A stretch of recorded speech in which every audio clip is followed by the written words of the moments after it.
Assalamualaikum warahmatullahi wabarakatuh. Hai anak-anak, selamat pagi. Ketemu lagi dengan Pak Sidik di hari ke-7 pembelajaran dari rumah. Wow, sudah 1 minggu ternyata kita belajar dari rumah. Kemarin hari Kamis kita mulai, sekarang sudah hari Kamis lagi. Nah, oleh karena itu kalian wajib untuk tetap semangat meskipun dari rumah. Harus tetap semangat. Anak-anak, mari kita awali pembelajaran pada pagi hari ini dengan membaca doa terlebih dahulu. Bersama-sama berdoa mulai. A'udzu billahi minasyaitonir rajim. Bismillahirrahmanirrahim. Raditu billahi rabba wa bil islami dina wa bi Muhammadin nabiyya wa rasulah. Rabbi zidni ilma warzuqni fahma. Amin. Nah, anak-anak, kemarin kita sudah mempelajari tentang pertumbuhan dan perkembangan, yaitu bertambahnya tinggi dan berat badan yang dimulai dari sejak kita dalam kandungan sampai kita sudah dewasa. Nah, tetapi ketika kita sudah dewasa, pertumbuhan kita sudah terhenti, tapi kita masih mengalami perkembangan, yaitu perkembangan emosi dan pikiran.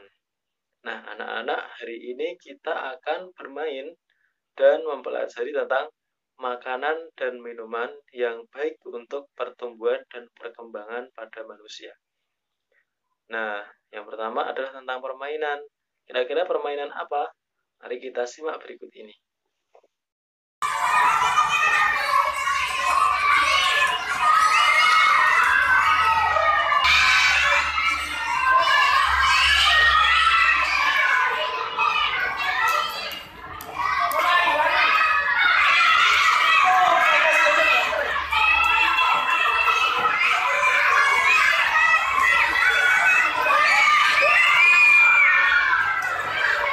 Nah, permainan yang dimaksud adalah permainan berlari dan merangkak. Seru kan? Ada lagi nih yang lebih seru. Mari kita simak berikut ini. 1, 2, 3, ayo. Ayo. Yo berangkat. Awas. Awas.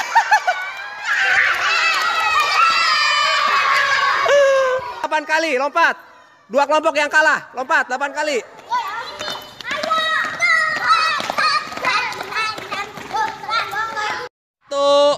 2, 3, ayo. Ayo. Yo berangkat. Awas. Awas.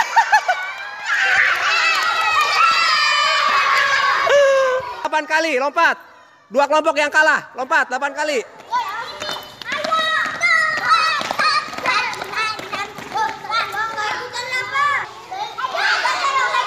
1, 2, 3, ayo.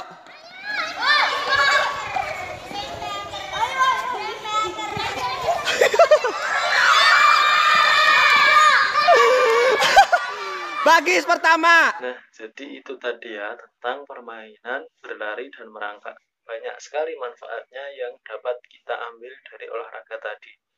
Di antaranya, ketika kita merangkak, kita dapat melatih kekuatan otot tangan kita dan kaki kita sekaligus.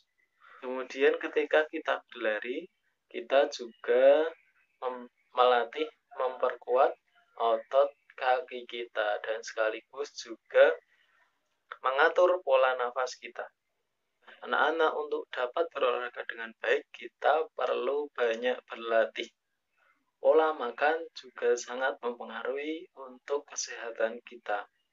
Nah, berikut akan kita lihat makanan dan minuman yang baik untuk pertumbuhan dan perkembangan kita. Berikut adalah macam-macam makanan sehat dan bergizi. Yang pertama, makanan pokok. Yang kedua, lauk pauk. Yang ketiga, sayur-sayuran. Yang keempat, buah-buahan. Dan yang kelima, susu.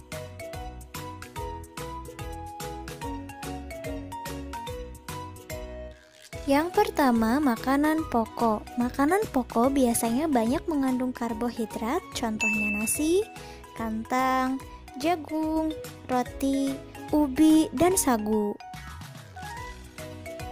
Makanan sehat yang kedua adalah lauk pauk. Lauk pauk biasanya banyak mengandung protein. Nah, protein terbagi menjadi dua. Yang pertama, protein hewani. Protein hewani adalah protein yang berasal dari hewan.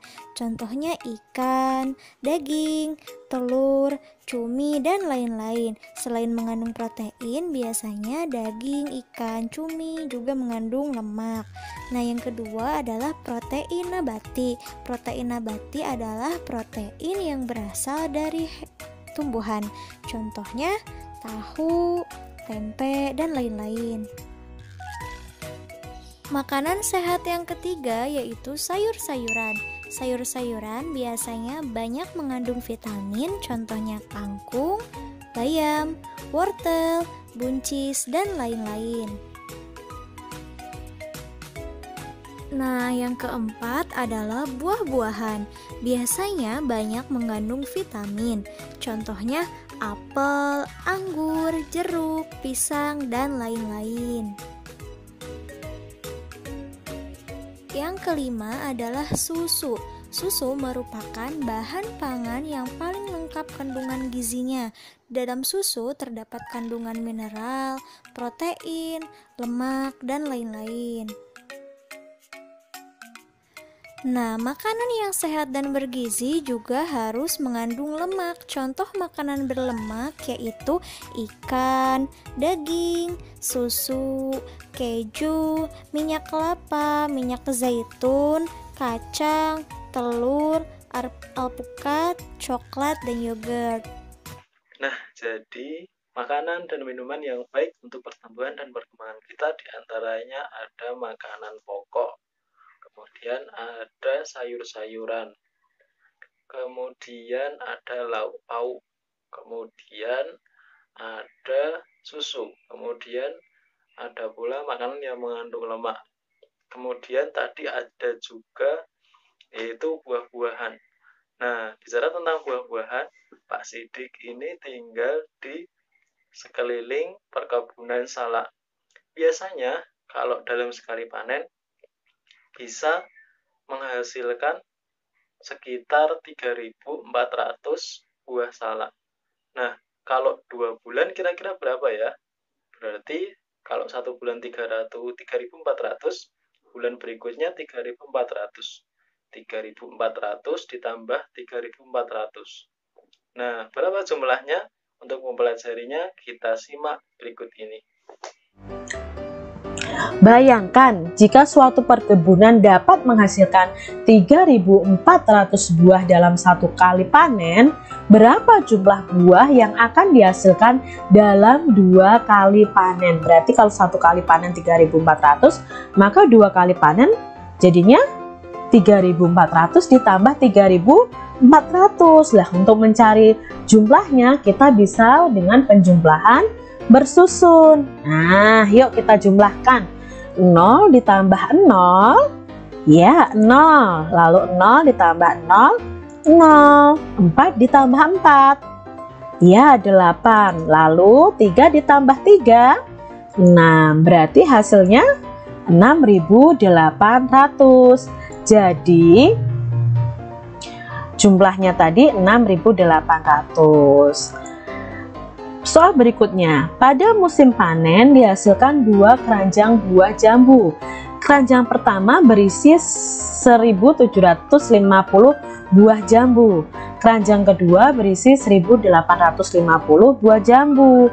Berapa jumlah buah jambu dalam 2 keranjang tersebut?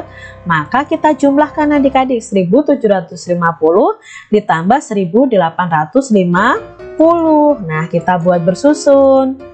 0 ditambah 0, ya 0. 5 ditambah 5, 10. Apakah kita langsung tulis 10? Tidak, kita tulis angka akhirnya yaitu 0. Menyimpan 1, kita tuliskan di atasnya sini ya adik-adik ya. Di angka depannya letakkan di atasnya. 1 tambah 7, 8. 8 tambah 8, 16. Apakah kita langsung tulis 16? Tidak, kita tulis 6 lalu menyimpan 1. Nah, menyimpan 1 di depannya. 1 tambah 1, 2. 2 tambah 1, 3. Berarti jumlah buah jambu dalam 2 keranjang tersebut ada 3.600. Soal berikutnya adik-adik. Pak Komar ingin menjual buah semangka hasil panen dari perkebunannya. Kebun Pak Komar menghasilkan 2 truk semangka. Truk pertama memuat 1.200 buah semangka. Truk kedua memuat 1.800 buah semangka. Berapa jumlah buah semangka hasil panen Pak Komar? Nah, jawabannya kita jumlahkan ya. Karena berapa jumlah buah semangka hasil panennya Pak Komar, berarti 1.200 ditambah 1.800. Kita buat susun ke bawah. 0 ditambah 0, 0. 0 ditambah 0, 0. 2 ditambah 8. Ya, 2 ditambah 8, 10. Apakah kita tulis 10? Tidak, kita tulis 0, lalu kita menyimpan 1 di depannya. Kita taruh di atasnya sini. 1 tambah 1 tambah 1. Ya, 3. Berarti jawabnya jumlah buah semangka hasil panen Pak Komar ada 3.000. Anak-anak, hari ini kita sudah mempelajari tentang makanan dan minuman yang baik untuk pertumbuhan dan perkembangan kita.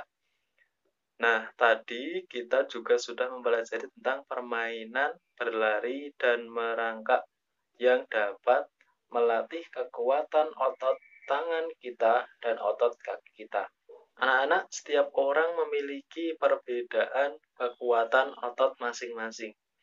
Nah, perbedaan itu adalah salah satu anugerah dari Tuhan, yang mana kita wajib mensyukurinya. Dengan cara bagaimana? Dengan cara menghargai perbedaan setiap manusia. Oleh karena itu, sebelum Mbak Sidik akhiri, nanti silakan anak-anak untuk membaca LKS halaman 43 tentang menghargai perbedaan. Nah, jangan lupa pula nanti untuk mengerjakan soal yang ada di link di bawah ini. Oke? Banyak kurang lebihnya dari Pak Sidik, mohon maaf. Assalamualaikum warahmatullahi wabarakatuh.